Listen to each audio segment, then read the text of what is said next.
ইনশাআল্লাহ জামাত ইসলামী যদি আসে এই দেশের মানুষের ভাগ্যের পরিবর্তন হবে।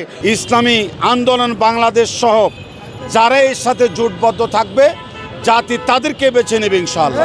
আগামী জাতীয় সংসদে আমরা এই দেশে ইসলাম প্রিয় জনতাকে দেখতে চাই। এই দেশে যারা সন্ত্রাস, চাঁদাবাজ, দুর্নীতিবাজ তাদেরকে আমরা দেখতে চাই না। আমরা গত 54 বছর ভোট দিয়েছি।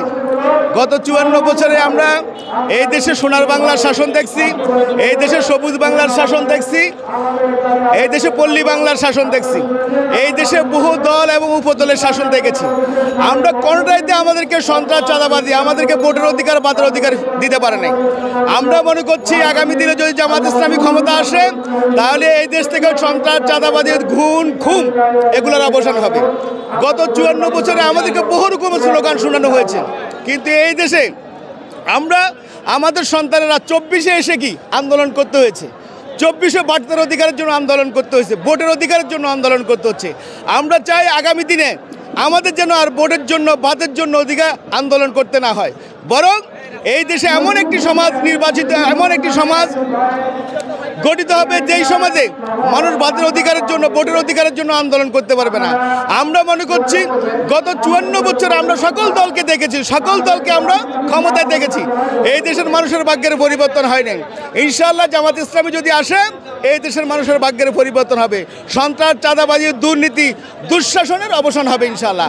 আমরা সেই দলকে ক্ষমতা দেখতে চাই, জামাত ইসলামীকে ক্ষমতা দেখতে চাই। কোরআনের সংসদ, ইসলামী সংসদ, বাংলাদেশকে একটি ইসলামী রাষ্ট্র হিসেবে দেখতে চাই, বিনির্মাণে ন্যায় ও ইনসাফ ভিত্তিক রাষ্ট্র দেখতে চাই, যেখানে সবাই যেন আমরা সুবিধা ভোগ করতে পারি তেমন রাষ্ট্র আমরা দেখতে চাই।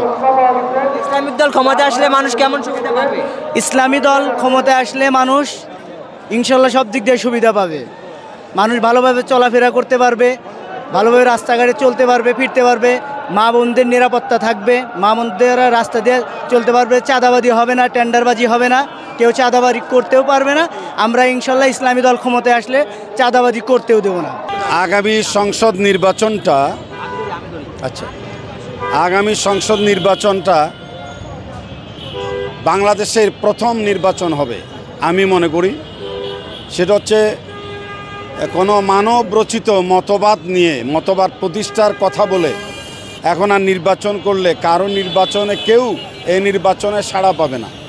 কারণ বাংলাদেশ জামাত ইসলাম এর আগে নির্বাচনের মাধ্যমে যে সংসদ সদস্য পদ লাভ করেছে, এতে করে তারা যে সংসদ অধিবেশনে কথা বলেছে, ইসলামের সপক্ষে বলেছে। যেমন আল্লামা সাইদি সাহেব হুজুর সংসদে যখন প্রথম ঢুকলেন তখন শিরক মুক্ত করে তারপরে সালাম দিয়ে ঢুকেছেন, আগে মাথা নত করত। এরপরে মতিউর রহমান নিজামী থেকে শুরু করে আপনার মুজাহিদ পর্যন্ত যারা মন্ত্রণালয়ে ছিলেন, আমি যেটা বলি যে 12 ব্যাটারি টর্চ লাইট দিয়েও খুঁজে পায় নাই তাদের জীবনে কোনো দুর্নীতি। তো দুর্নীতি খুঁজে না পাওয়ার কারণে বাংলাদেশের মানুষ, তাদের মধ্যে যে সিম্পিতি, তারা যে জনতার দল, তারা যে কখনো দুর্নীতি করে না ক্ষমতার মসনদ পাওয়ার পরও, এটা জনগণ বুঝে ফেলেছে। আর এছাড়াও এই 2025 সালে বিশ্ববিদ্যালয়গুলিতে যে নির্বাচন সংগঠিত হয়েছে, এই বিশ্ববিদ্যালয় নির্বাচনে মনে করেন ঢাকা বিশ্ববিদ্যালয়, জাহাঙ্গীরনগর, চট্টগ্রাম, সিলেট, রাজশাহী বিশ্ববিদ্যালয়, এই বিশ্ববিদ্যালয়গুলিতে যেভাবে বাংলাদেশ ইসলামী ছাত্র শিবিরকে ছাত্রছাত্রীরা বেছে নিয়েছে, যেমন একজন মহিলাকে জিজ্ঞেস করা হলো, সে যখন ছাত্র শিবিরকে ভোট দিতে পেরেছে, নির্বাচিত হয়েছে, তার চেহারার মধ্যে যে প্রস্ফুটিত ভাব, স্বাচ্ছন্দ্য ভাব, এরা খুব ফ্রুটফুল, উৎফুল্ল। ঠিক সারা বাংলাদেশের প্রত্যেকটা শিক্ষা প্রতিষ্ঠানে বাংলাদেশ ইসলামী ছাত্র শিবিরকে যেভাবে বেছে নিয়েছে, আগামী জাতীয় সংসদ নির্বাচনও গোটা বাঙালি জাতি, বাংলাদেশ জামাত ইসলাম থেকে শুরু করে ইসলামী আন্দোলন বাংলাদেশ সহ যারা এর সাথে জোটবদ্ধ থাকবে জাতি তাদেরকে বেছে নেবে ইনশাআল্লাহ। আমি যখন থেকে বুঝতে শিখেছি, দেখি এই দেশে যারাই ক্ষমতা আসে তারা চালনের মতো চালনে মহাসমুদ্রের সব জলরাশি ঢাললেও যেভাবে পানি থাকে না, তারা ক্ষমতায় আসলে সেভাবে লুটে পুটে চেটে খায়, যে কারণে এই দেশ আজও অনুন্নত দেশ রয়ে গিয়েছে। এই দেশে যদি চাটাচাটি বাহিনী না আসে, যদি জবাবদিহিমূলক ন্যায় এবং সৎ নেতৃত্ব আসে, সৎ সরকার আসে, তাহলে তারা চাটবে না, এক ফুটা পানিও চালন দিয়ে পড়বে না, সেটা কড়াই হয়ে যাবে।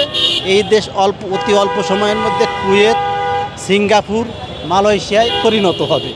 এই জন্য দেশের জনগণকে আমি অনুরোধ করব, আমরা আগে যে বোকামির পরিচয় দিয়েছি, যত নির্বাচনগুলো এসছে আমরা বোকামির পরিচয় দিয়েছি। আমরা মাকে ভালোবাসি, কিন্তু আমি অন্যের জন্য ফলমূল নিয়ে যাই, মাকে এক মুঠো ভাত পর্যন্ত দিই না। আমরা ইসলামকে ভালোবাসি, নবী মুহাম্মদ সাল্লাল্লাহু আলাইহি সাল্লামকে ভালোবাসি, মনে মনে কাজে তা পরিণত করে দেখাই না। যদি সত্যিকার অর্থে আমি মাকে ভালোবেসে থাকি, তাহলে মাকে আমার পরিচর্যা নিতে হবে। সত্যিকার অর্থে যদি আমি ইসলামকে ভালোবাসি, সততাকে ভালোবাসি, তাহলে নবী মুহাম্মদ সাল্লাল্লাহু আলাইহি সাল্লামকে যদি ভালোবাসি, তাহলে আমাকে কাজে কর্মে প্রমাণ দিতে হবে। সেই সরকার মসনদে বসাতে হবে, যে সরকার আমাদেরকে শান্তির ব্যবস্থা করবে। ডানে শান্তি, বামে শান্তি, সামনে শান্তি, পেছনে শান্তি, ঊর্ধ্বে নভে সব দিকে শুধু শান্তি আর শান্তি বিরাজ করবে। এই জন্য কোনো চাটাচাটি বাহিনী আর আমরা মসনদে দেখতে চাই না। আমরা চাই একেবারে একটা দুর্নীতিও হবে না।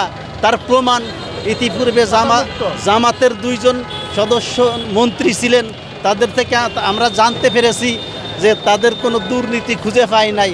এইভাবে 8 দলীয় জোট, তারা জোট করেছে।